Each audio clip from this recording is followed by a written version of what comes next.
Bueno, ¿qué tal? Buenos días. Mi nombre es Martín Nagenson, soy subjefe de servicio de hemodinamia del Hospital Centenario y ayudante de cátedra de cardiología de la Universidad de Rosario.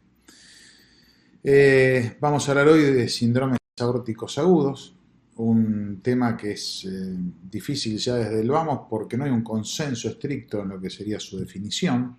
Podríamos decir que se trata de una constelación de enfermedades de la aorta que tienen en común la disrupción de la capa media, lo que conlleva la posibilidad de la ruptura del vaso y son por ende potencialmente letales. Se manifiestan por dolor que podríamos llamar como neologismo dolor aórtico en contraposición con el dolor anginoso, y a veces se manifiestan también por hipoperfusión o shock, y que comparten una metodología diagnóstica, una estratificación pronóstica y un enfoque terapéutico, por lo que entonces volvemos a agruparlas dentro de lo que sería un enfoque sindrómico.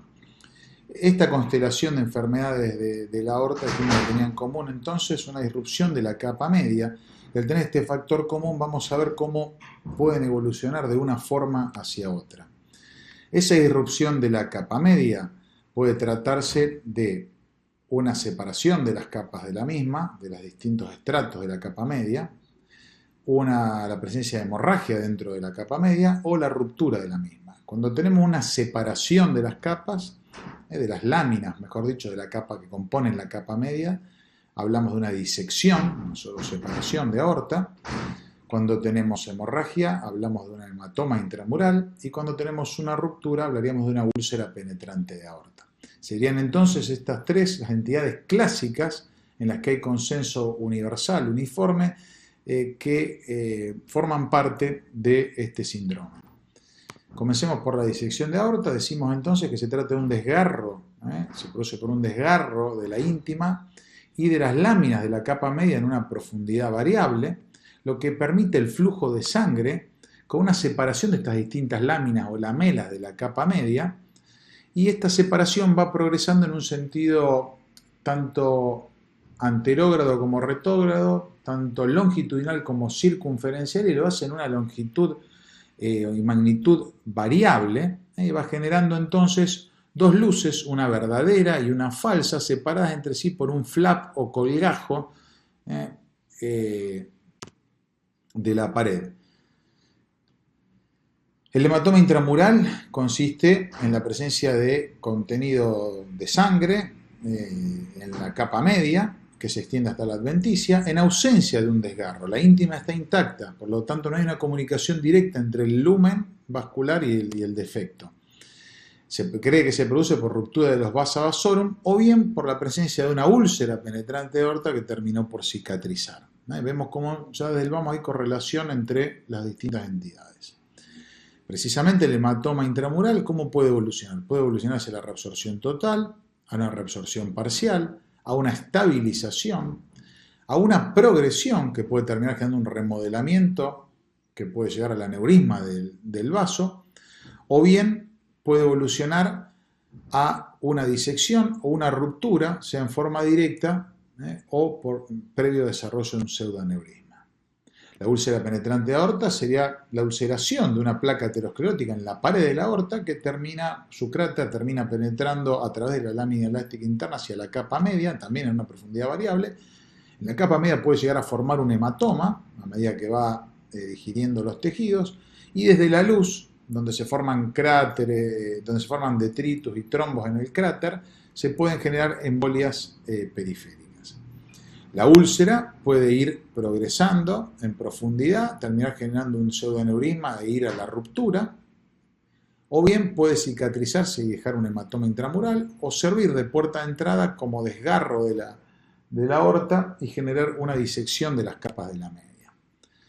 Volvemos a esta interrelación que hay entre las distintas entidades. Como vimos, la úlcera penetrante puede generar una disección de aorta, si se mete sangre, se cuela hacia el cráter y va disecando las láminas de la capa media, o bien puede cicatrizar y generar un hematoma intramural. Como contrapartida, el hematoma intramural puede ulcerarse y generar una úlcera penetrante de aorta sobreagregada, o bien desgarrarse y generar una disección de aorta, y la disección de aorta puede cerrarse y generar un hematoma intramural. Estando debilitada la pared de la aorta y adelgazada, es obvio que pueda producirse una ruptura, sea en forma directa, a partir de cualquiera de estas tres entidades, o bien previa formación de un pseudoaneurisma o de un aneurisma que termina por romperse. Esta ruptura se da en un 7,5% de los casos de disección y bastante más frecuente, alrededor del 40% en los casos de úlcera penetrante y de hematoma intramural. Ahora bien, dijimos que estas entidades podían ir a la ruptura en forma directa o previa formación de pseudoaneurismas o de aneurismas. Hay otras entidades que generan pseudoaneurismas, como pueden ser los traumatismos o las infecciones. La presencia, podemos tener entonces de pseudoaneurismas traumáticos o infecciosos, o bien de aneurismas también degenerativos por factores de riesgo cardiovasculares comunes que van debilitando la pared de la aorta por falta de irrigación. Es por eso que algunos autores insisten en incorporar dentro de la tríada clásica de síndromes aórticos agudos a los aneurismas o pseudoaneurismas de ruptura inminente. Entonces, podríamos ampliar la definición agregando a estas dos entidades. Dijimos, bueno, como puede haber una ruptura, estas entidades son potencialmente letales. De hecho, la disección de aorta tiene un 50% de mortalidad y la úlcera penetrante y el hematoma intramural alrededor del 20%. Puede resultarles llamativo que, siendo la disección de aorta la que menos tendencia a romperse tiene de las tres, es la que más mortalidad tiene. ¿Esto de qué nos habla? De que la mortalidad no deviene solamente en la ruptura, sino que puede devenir también de otro tipo de complicaciones, como vamos a ver. En cuanto a la manifestación, habíamos dicho que estas entidades se manifiestan por un dolor aórtico, en contraposición con lo que sería el dolor anginoso, como causa de dolor torácico. Como en todo dolor, vamos a describir su carácter, su localización, su irradiación, sus circunstancias de inicio, velocidad de instalación, intensidad, factores agravantes y atenuantes, duración y síntomas acompañantes. El dolor aórtico en general se lo describe como agudo, desgarrante, punzante, lancinante, pero bueno, esto no es inequívoco, puede faltar hasta en un 20% de los casos, sobre todo aquellos pacientes que tienen neuropatía o que están chocados y no pueden manifestarlo. En cuanto a la localización y la irradiación del dolor, decimos que es variable, puede ser retroesternal, precordial, cervical, dorsal, lumbar, abdominal o inclusive puede ir migrando de un sitio al otro, sobre todo en el caso de la disección de aorta que va progresando. En lo que hace a las circunstancias de inicio no siempre están presentes claramente, pero muchas veces puede rescatarse del interrogatorio el antecedente de un traumatismo o una desaceleración brusca, a veces un traumatismo iatrogénico, como puede ser una manipulación de la aorta en una cirugía a cielo abierto o un tratamiento endovascular, el antecedente de un esfuerzo físico isométrico importante, un levantamiento de pesas o las maniobras de valsalva forzosas como los pujos del parto. Un aspecto muy importante del dolor aórtico es su velocidad de instalación. Aparece en forma súbita, es máximo de entrada, el tiempo al acmé, el tiempo a alcanzar la máxima intensidad es 0, es máximo de entrada, se instala con la velocidad de un aplauso o de un rayo. Esto es muy importante para diferenciarlo del dolor anginoso, que es un dolor que se instala gradualmente a medida que se va intensificando ese desbalance oferta-demanda de oxígeno miocárdico que lo genera. La intensidad del dolor aórtico es muy importante, es 10/10, el máximo que el paciente haya experimentado en su vida. Pero eso, si bien es la rutina, no es sine qua non, la intensidad es variable e inclusive en algunos casos puede llegar a faltar. No existen factores agravantes, ya el dolor es demasiado intenso como para agravarlo aún más, el paciente no encuentra tampoco posición antálgica ni alivio a su padecimiento y solamente puede ser calmado con morfina. La duración del dolor es variable y presenta o se acompaña a veces de síntomas concomitantes como los neurovegetativos. Estamos en respuesta a mecanismos reflejos surgidos del espesor de una víscera que descargan respuestas aferentes en el sistema nervioso autónomo, ¿sí? Y que después de una sinapsis central van a generar una descarga adrenérgica más o menos colinérgica que es responsable de esa sensación de desasosiego por el dolor, que no encuentra alivio, de muerte inminente, palidez, sudoración, piloerección, náuseas, vómitos, deseo defecatorio, etc. Pero también pueden aparecer síntomas y signos a partir de las complicaciones, como ser un edema de pulmón por una insuficiencia valvular aórtica aguda, síndromes isquémicos coronarios, neurológicos, mesentéricos, extremidades inferiores, etc. Estas manifestaciones acompañantes a menudo faltan, pero otras veces son la única manifestación del cuadro. Y por eso hay que estar atentos. En lo que hace a la fisiopatología de este cuadro clínico, obedece por un lado a la hemorragia o el shock que se genera. Entonces, haciendo un viaje virtual por la aorta, tendríamos signos de taponamiento cardíaco, hemomediastino, fístulas ortobronquiales con hemoptisis, hemotórax, con derrame pleural, hemoperitoneo, distensión abdominal, fístulas ortodigestivas, hematemesis, hematoquesia, hemorragia retroperitoneal, con mucho dolor lumbar y abdominal. Pueden aparecer síntomas por disección de las ramas y estructuras como la válvula aórtica, que genera una insuficiencia aórtica aguda y edema de pulmón. Síndromes coronarios agudos por compromiso de las coronarias, siguiendo otra vez este viaje virtual por la aorta. Seguimos a los troncos supraórticos y podemos experimentar isquemia de miembros superiores o síndromes neurológicos agudos. Cuando vamos por la aorta descendente ya podemos comprometer la arteria medular anterior o de Dankiewicz y generar paraplejía. También isquemia intestinal o intestino mesentérica, lo mismo que isquemia renal o isquemia de extremidades inferiores. También pueden aparecer signos y síntomas por compresión de las estructuras vecinas, como ser un síndrome de vena cava superior, disfonía por compromiso del recurrente izquierdo, disfagia por un compromiso esofágico. Por último, no nos olvidemos que estamos hablando de una víscera enorme como la aorta. Es muy probable que el organismo en su todo reaccione frente a esta noxa y podemos tener lo que se llama un síndrome de respuesta inflamatoria sistémica con o sin coagulación intravascular diseminada y los signos y síntomas neurovegetativos a los que hacíamos referencia. Nos vemos entonces en una problemática porque estamos en presencia de un cuadro de altísimo riesgo con una clínica muy proteiforme. Tenemos que considerarlo, tenerlo en los planteos diagnósticos permanentemente. Pero uno de los problemas es que si bien son potencialmente letales, su incidencia es muy baja, 2 a 6 pacientes cada 100.000 habitantes por año,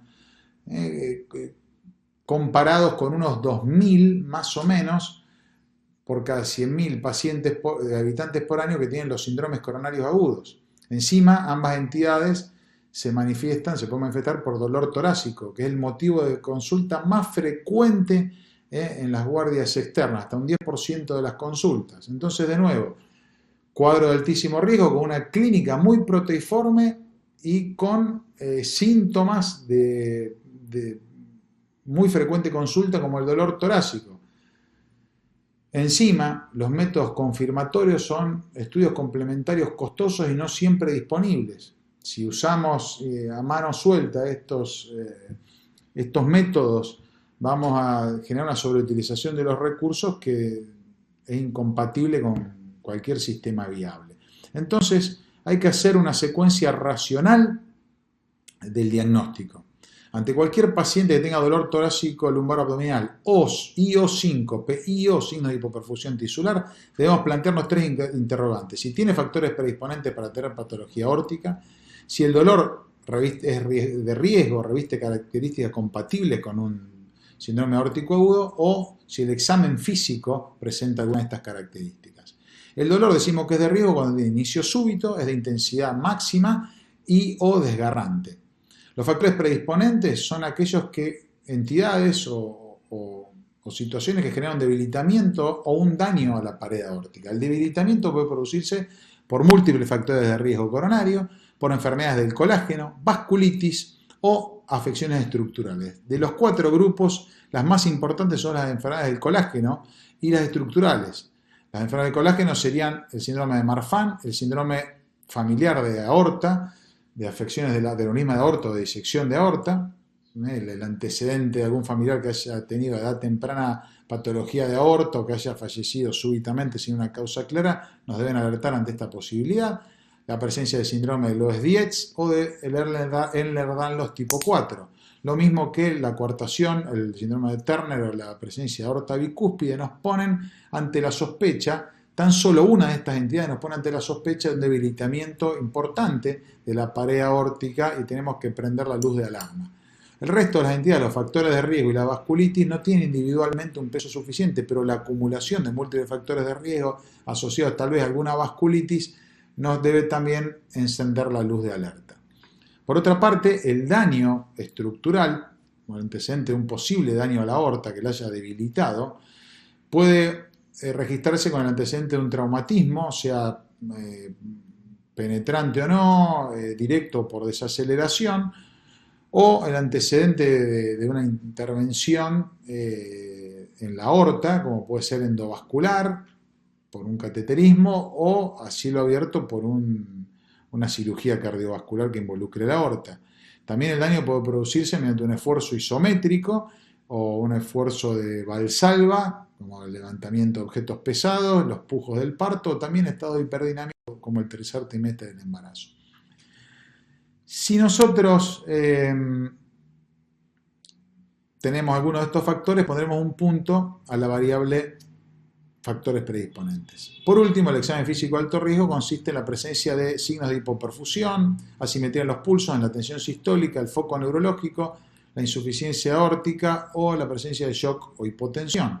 Tenemos entonces tres variables que pueden tener un valor binario cada una, 0 o 1, por lo tanto el score será entre 0 y 3. La presencia de un score de 0 nos aleja la posibilidad de estar frente a un síndrome aórtico agudo y debemos buscar diagnósticos alternativos. La presencia, por el contrario, de 2 o 3 puntos en el score nos obligan a realizar sin dilaciones un estudio por imágenes de aorta. El punto medio sería un score de 1, nos obliga a hacer una serie de métodos complementarios, empezando por el electrocardiograma. El electrocardiograma no tiene mucha utilidad para diagnosticar un síndrome aórtico agudo, pero es extremadamente útil para descartar un síndrome coronario agudo, que es la causa principal de los causantes de dolor torácico potencialmente letales. Después están, recordemos, la embolia de pulmón, el hemotórax a tensión, los síndromes aórticos agudos y la ruptura de esófago. Al ser los síndromes coronarios agudos mucho más frecuentes, y además al tener la necesidad de revascularizar rápidamente un paciente con un infarto de miocardio con supranivel del segmento ST, debemos de darle prioridad a descartar estas entidades. Si estamos en presencia de un síndrome coronario agudo con supranivel del segmento ST, lo derivaremos para tratamiento urgente. Si de reperfusión, si es un síndrome coronario agudo sin supranivel del segmento ST, irá a unidad coronaria para tratamiento endovenoso. Si por el contrario no estamos seguros de tener o no un síndrome coronario agudo, o si queremos evaluar de una forma rápida y accesible la posibilidad de un síndrome aórtico agudo, podemos complementar los hallazgos del electrocardiograma con un ecocardiograma transtorácico que nos puede mostrar alteraciones segmentarias de la motilidad en el caso de un síndrome coronario agudo, o bien alteraciones compatibles con un síndrome aórtico agudo cuando éstas se localizan en la aorta ascendente, que es la que está más próximo a la parrilla costal. Las afecciones de la aorta descendente no van a ser diagnosticadas por un ecocardiograma transtorácico. Necesitaríamos un transesofágico.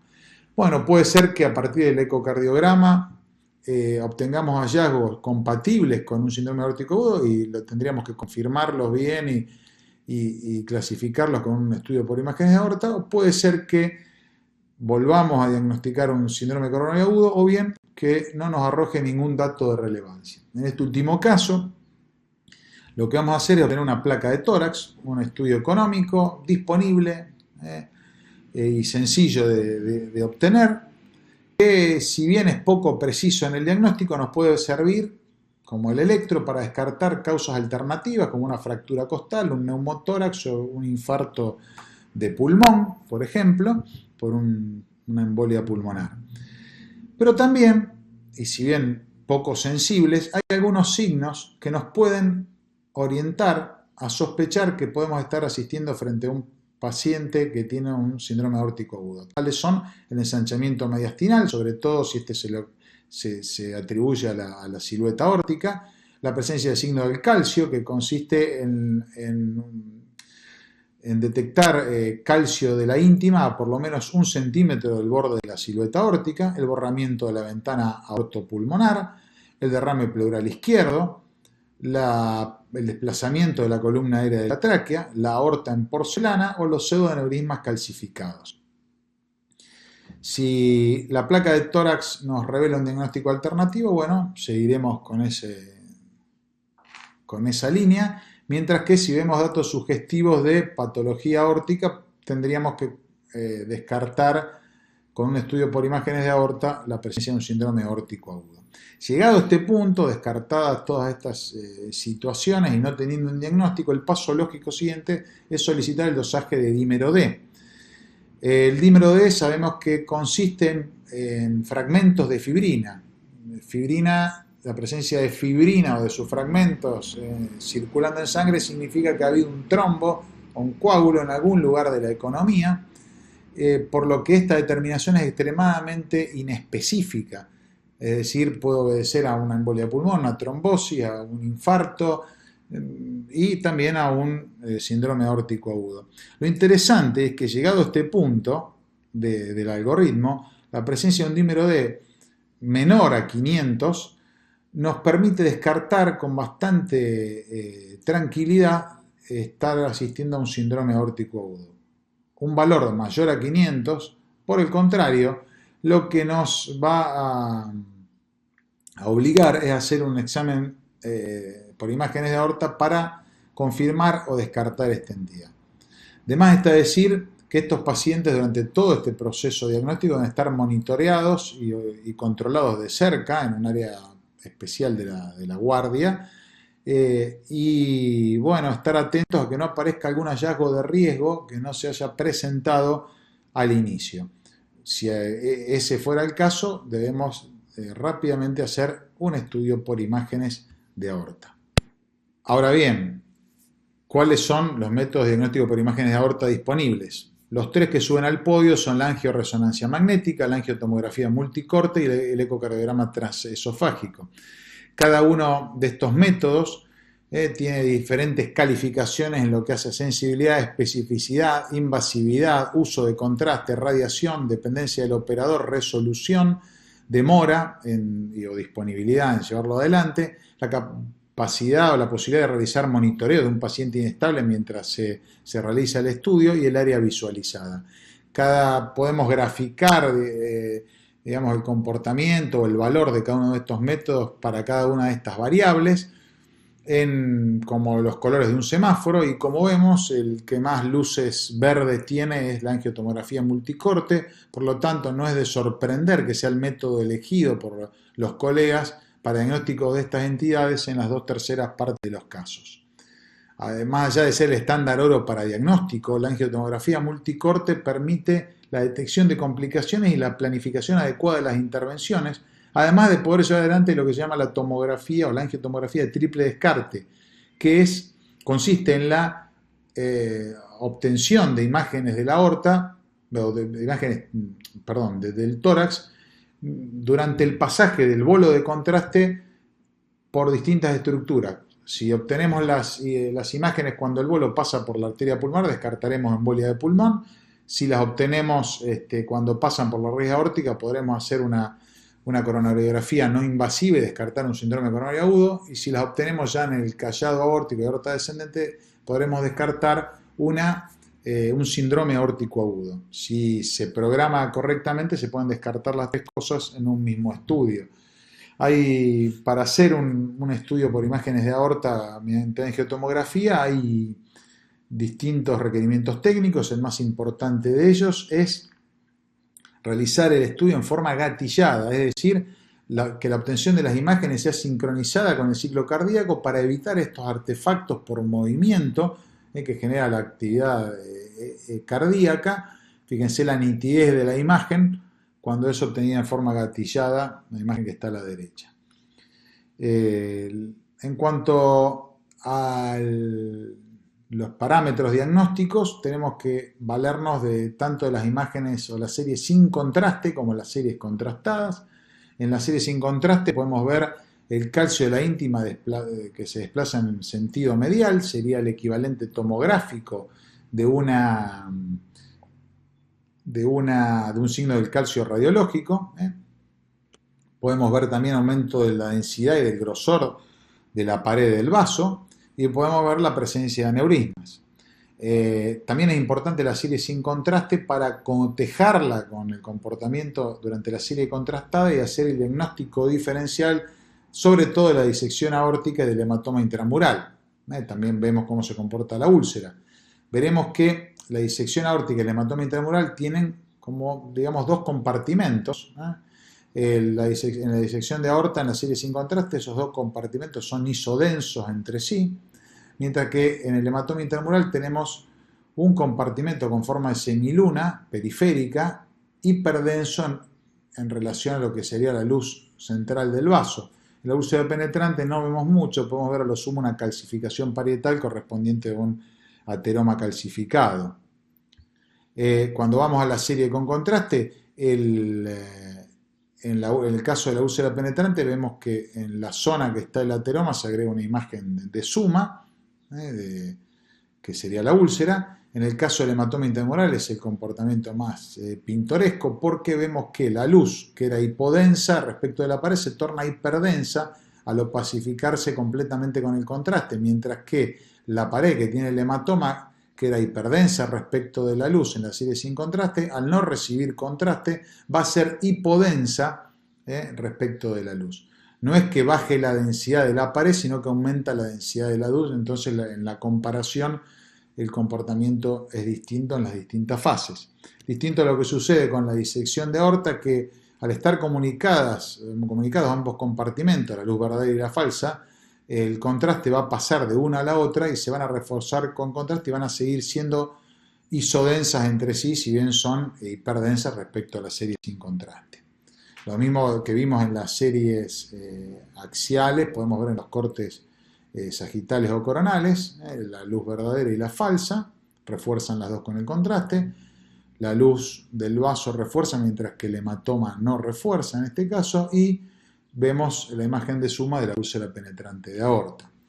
Más allá de estos datos, que son los más importantes, los uniformemente visibles para diferenciar sobre todo la disección de aorta del hematoma intramural, a veces tenemos la suerte de observar los desgarros o tears, la comunicación entre la luz verdadera y la falsa en el caso de las disecciones de aorta.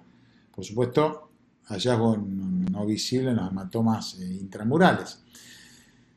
Además, mientras que el hematoma intramural sigue un trayecto lineal, la luz falsa de la disección de aorta sigue un trayecto espiral.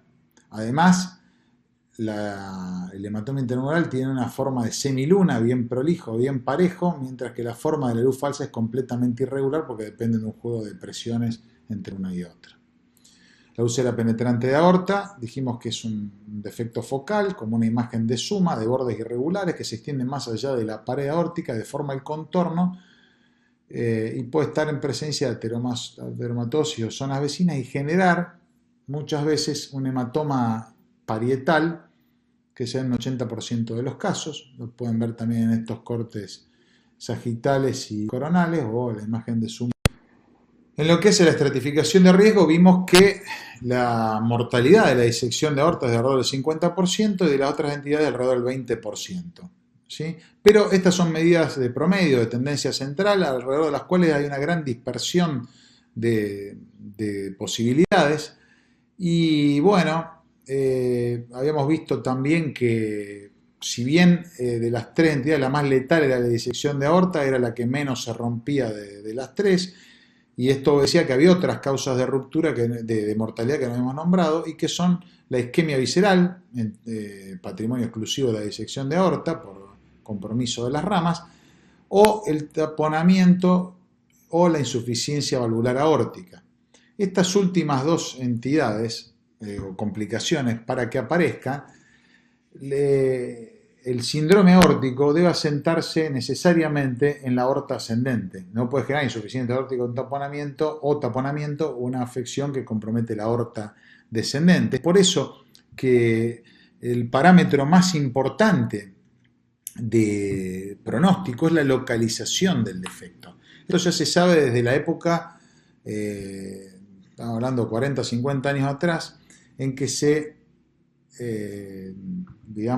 desarrolló la clasificación de Stanford para la disección de aorta. ¿Qué decía la clasificación de Stanford? Las dividía en tipo A y tipo B, tomándose por disecciones tipo A aquellas que comprometían la aorta ascendente y por tipo B aquellas que no comprometían la aorta ascendente.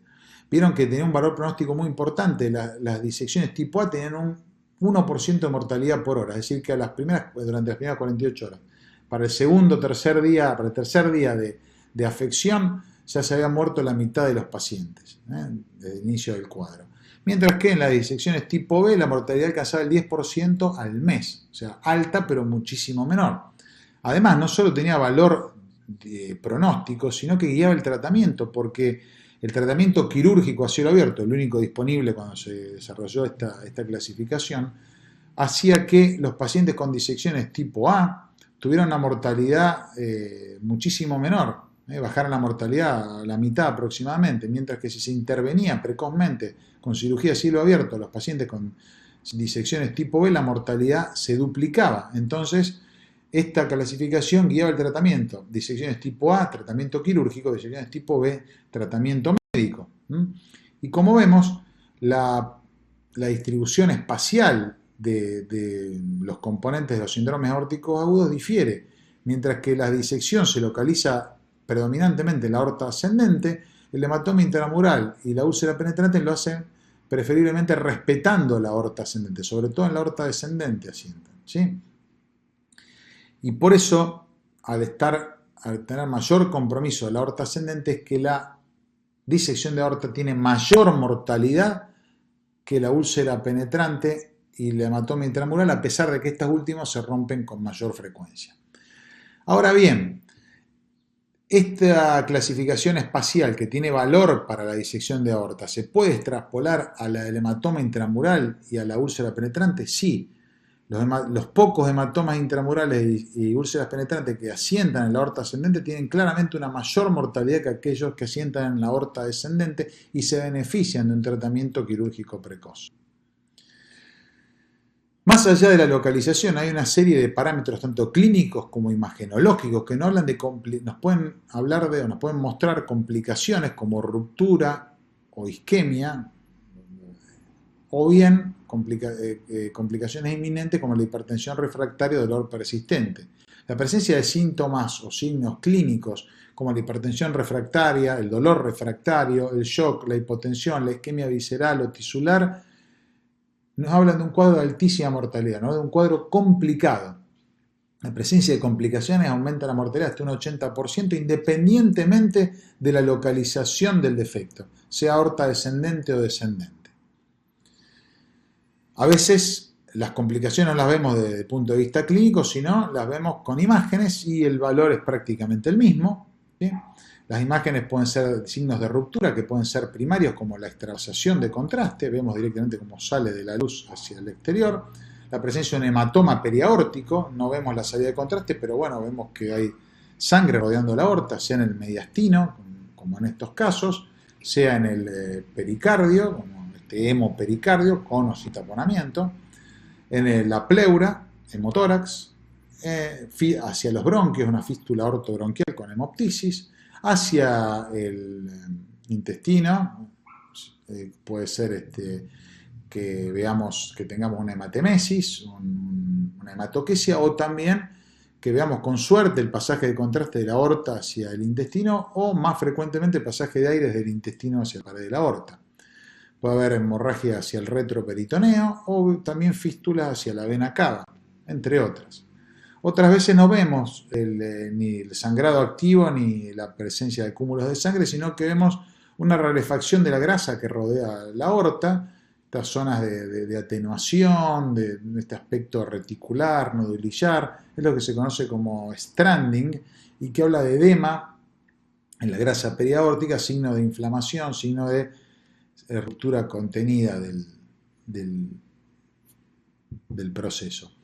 Otro signo secundario, que también hablan de ruptura contenida, sería la discontinuidad del calcio parietal, cuando el calcio se observa una calcificación circunferencial de un aneurisma de aorta y está interrumpida en algún punto de la esfera. Este puede ser un punto de fuga o potencial, sobre todo si ese calcio que rodea el punto de discontinuidad se sale de la esfera imaginaria, es lo que se conoce como el signo del calcio tangencial, tiene todavía mayor valor pronóstico.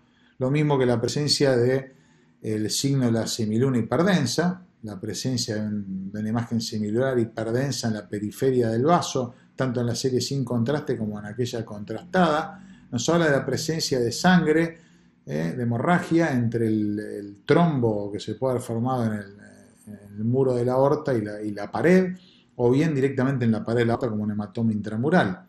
El trombo a veces, antes de llenarse en forma periférica, puede llegar a fisurarse y puede ser un preludio después del signo de la semiluna y finalmente de una ruptura. Otras veces lo que vemos es el signo de la aorta caído, del abrazo aórtico, que consiste en el borramiento del espacio claro retroaórtico que normalmente separa este vaso de la columna vertebral. ¿Sí? El borramiento de ese espacio hace que la aorta tome contacto con la columna lumbar y explique la lumbalgia de muchos de estos pacientes. En casos más avanzados ya la aorta no solo toma contacto, sino que empieza a rodear a la columna, se conoce como el signo del abrazo de la aorta, como ven en la foto. Finalmente, cualquiera de estas entidades dijimos que puede desarrollar pseudoaneurismas como preludio de una ruptura. El pseudoaneurisma es, digamos, una dilatación focal del vaso en la que no están representadas todas sus capas. El aneurisma tiene todas sus capas representadas, íntima, media y adventicia. En el pseudoaneurisma está solamente la adventicia y con suerte, si es que está en absoluto, y a veces está rodeada por un trombo, pero si está, a veces podemos tener un poco de adventicia, a veces algo hasta de las lamelas más externas de la capa media.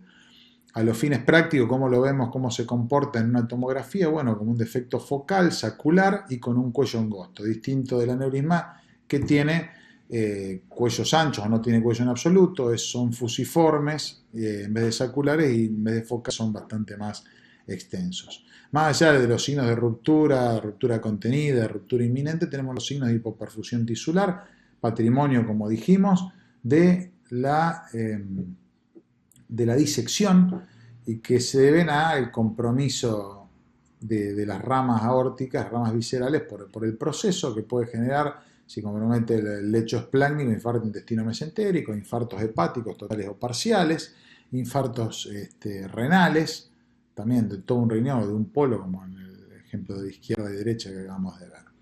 Y finalmente hay otros datos imagenológicos que no nos hablan de complicaciones, sino que hablan de mal pronóstico. Más allá de la localización tenemos el desarrollo de aneurisma, es decir, de un diámetro aórtico de por lo menos 55 milímetros en la aorta descendente, sumando la luz verdadera y la falsa. Y bueno, ya hablamos de diagnóstico y hablamos de estratificación de riesgo. Vimos cómo seguimos un enfoque sindrómico para todos estos casos y lo mismo vamos a hacer con el tratamiento. Bueno, el tratamiento médico tiene 4 pautas que son el tratamiento médico agresivo buscando la estabilización clínica, la derivación a un centro de referencia y la intervención según corresponda. El tratamiento médico agresivo que busca la estabilización inicial se basa en 3 pilares fundamentales: la analgesia, la reducción de la contractilidad miocárdica y el control de la tensión arterial. La analgesia es el primero de ellos, el que primero hay que tener en cuenta y realizar, y se logra con opioides endovenosos potentes como morfina o sus derivados. Más allá de una cuestión humanitaria, es importante calmar el dolor porque disminuye la descarga adrenérgica, que vamos a ver es importante en el siguiente punto, que sería buscar la reducción de la contractilidad cardíaca, la que denominamos de PDT, o sea, la velocidad de aumento de presión en función del tiempo, es un indicador de la contractilidad cardíaca y necesitamos bajarla porque un ventrículo impetuoso que genere chorros bruscos de eyección a través de la válvula va a generar un impacto importante en la pared aórtica con aumento de su estrés y mayor debilitamiento y daño de una pared ya de por sí dañada. Para lograr este objetivo, las drogas de elección son los beta bloqueantes por vía endovenosa y si están contraindicados podríamos usar en su defecto calcio antagonistas. Tenemos que regular la función buscando una frecuencia cardíaca de entre 60 y 80 latidos por minuto como un parámetro que nos permite suponer que va bajando la frecuencia cardíaca, baja paralelamente el inotropismo, ya que ambos responden a los beta bloqueantes en forma paralela. Logrado la analgesia y lograda la reducción de la contractilidad cardíaca, el paso siguiente es controlar la tensión arterial y lo hacemos mediante el uso de drogas vasodilatadoras endovenosas como el nitroprusiato y titulables como el nitroprusiato de sodio, buscando una sistólica de 110 latidos por minuto, de 110, milímetros de mercurio y una diastólica de 70, siempre que no causemos hipoperfusión tisular. Y bueno, nunca hay que usarlos en forma aislada porque si lo hacemos van a aumentar la frecuencia cardíaca en forma refleja, van a aumentar entonces con el consiguiente aumento de la contractilidad miocárdica y progresión de la disección o del desperfecto. Ahora bien, ese sería el tratamiento médico inicial. ¿Cómo definimos si intervenimos o no a un paciente? Bueno, nos fijamos en la localización del defecto, si una síndrome aórtico agudo de tipo A, si compromete la aorta ascendente, rápidamente llevamos al paciente para una intervención, mientras que si estamos en presencia de un síndrome aórtico agudo de tipo B, de nuevo, respeta la aorta ascendente, vamos a tratar de detectar la presencia de alguna complicación o signo de complicación inminente. Si alguno de ellos está presente, vamos a proceder a la intervención en agudo, mientras que si no están presentes, vamos a monitorear el paciente en un área de cuidados críticos, UTI o unidad coronaria, durante 7 a 14 días, buscando la presencia de complicaciones o signos de mal pronóstico. Si en este lapso se llegan a presentar, haremos una intervención en la fase que corresponda, subaguda o alejada. Si no se presenta ninguno de ellos, seguiremos con tratamiento médico y control a largo plazo. Hablamos de decidir una intervención o no. Bueno, ¿qué intervención tenemos disponible? Para los síndromes aórtico agudo de tipo A es la cirugía a cielo abierto, es el tratamiento de elección. Consiste en reemplazar la aorta torácica, ¿sí? O la aorta torácica ascendente, digamos, por una prótesis de Dacron o algún otro material sintético y eventualmente reemplazar, si hiciese falta, o reparar la válvula aórtica y reimplantar las arterias coronarias, si hubiesen sido afectadas por la disección o alguno de los otros componentes. A veces tenemos que reemplazar también o desarrollar bypass para los troncos supraórticos y a veces, si el defecto se extiende hasta la aorta descendente, tenemos que también intervenirla. No es fácil intervenir la aorta descendente, ahora vamos a ver. Por eso, más allá de hacerlo a cielo abierto, se trata de intervenirla a cielo abierto desde la aorta ascendente, colocando lo que se llama una pata de elefante, o en forma endovascular desde las extremidades inferiores. Es difícil intervenir la aorta descendente y por eso hoy en día se usa, vamos a ver, muy poco la cirugía para los síndromes aórticos agudos de tipo B. ¿Por qué? Porque a los pacientes hay que colocarlos en decúbito lateral, necesitan una ventilación, una intubación selectiva de un bronquio y se los ventila mediante un solo pulmón con el respirador. Hay que hacer incisiones enormes como tóraco-freno laparotomía. Eso lleva a pérdidas sanguíneas enormes y además hay que hacer un clampeo de la aorta durante periodos prolongados, lo que aumenta la poscarga del ventrículo izquierdo, genera sufrimiento, isquemia y eventualmente infartos periprocedimiento. Y además, bueno, va a generar isquemia visceral, sobre todo de las arterias medulares, con el riesgo de paraplejía. Encima todo esto en pacientes ya de por sí de alto riesgo.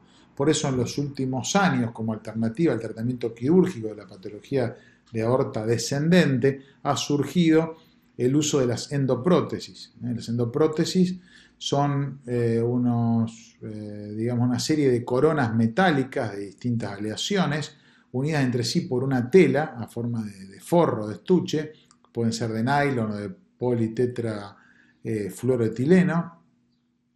Estos dispositivos se introducen por una vaina desde la arteria femoral, como vimos, se los avanza hasta donde está el desperfecto y se los va desplegando gradualmente, cuidadosamente, mediante control radioscópico.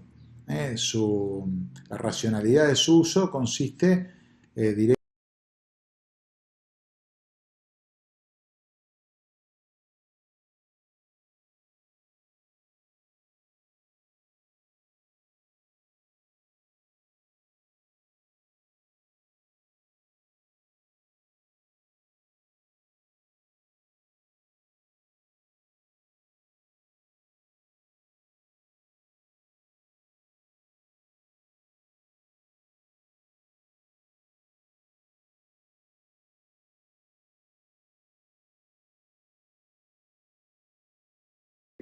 en aislar la pared de la aorta que está dañada por el aneurisma, por la disección o lo que fuera, de las ondas de presión que provienen de la luz verdadera del vaso.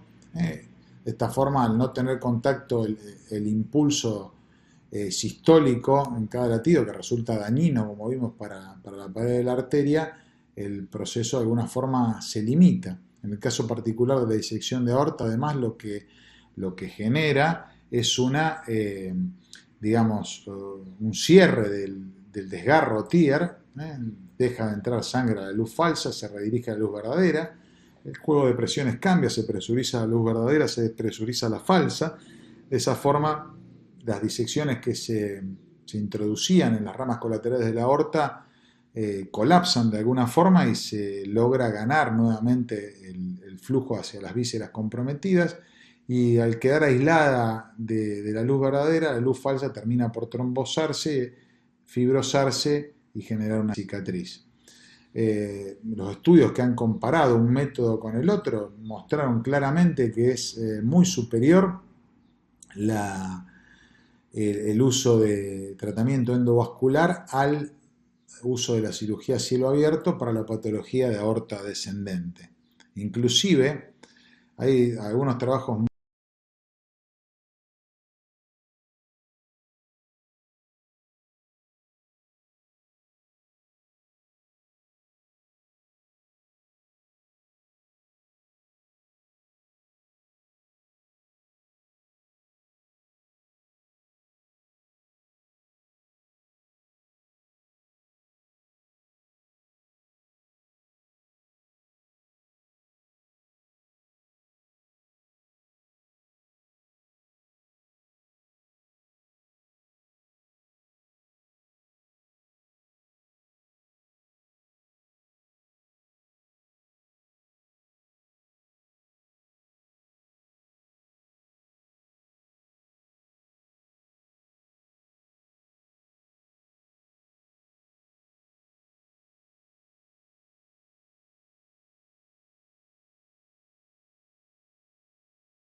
muy elegantes que lo que han hecho es comparar la evolución de los pacientes con síndrome aórtico agudo de tipo B, en los que fueron tratados médicamente, que fueron exclusivamente pacientes sin complicaciones, y los pacientes que fueron tratados en forma intervencionista, tanto a cielo abierto como endovascular. Estos últimos dos grupos son pacientes complicados. Los que no estaban complicados no se los intervenía, ¿sí? ¿Y qué se vio?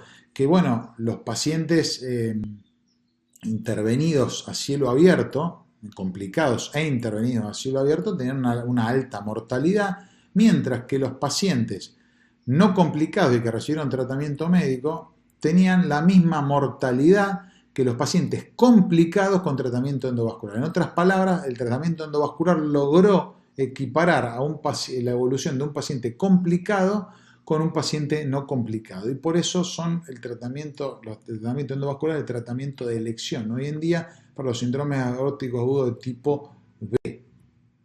Como conclusión, estamos hablando de entidades que tienen una fisiopatología, antecedentes, forma de presentación, diagnóstico, tratamiento y pronóstico similares. Incluimos siempre a la disección de aorta, el hematoma intramural y la úlcera penetrante de aorta, pero podríamos incluir los pseudoneurismas traumáticos e infecciosos o a los aneurismas degenerativos con ruptura inminente. Acarrean todos un pronóstico ominoso, por lo tanto es necesaria su alta sospecha, sobre todo en pacientes con dolor intenso, de inicio súbito, con cambios en el estatus hemodinámico o signos de isquemia tisular o periférica, sobre todo si tienen antecedentes de fragilidad aórtica. El método diagnóstico de elección es la tomografía multicorte, y el tratamiento se basa en primera instancia en controlar el dolor, bajar el inotropismo cardíaco y la tensión arterial, y ante la presencia de cuadros que comprometan la aorta ascendente o la detección de complicaciones o parámetros de mal pronóstico, una intervención urgente. Sea cual fuere el caso, no hay que darse por satisfecho cuando uno saca al paciente adelante después de la fase aguda.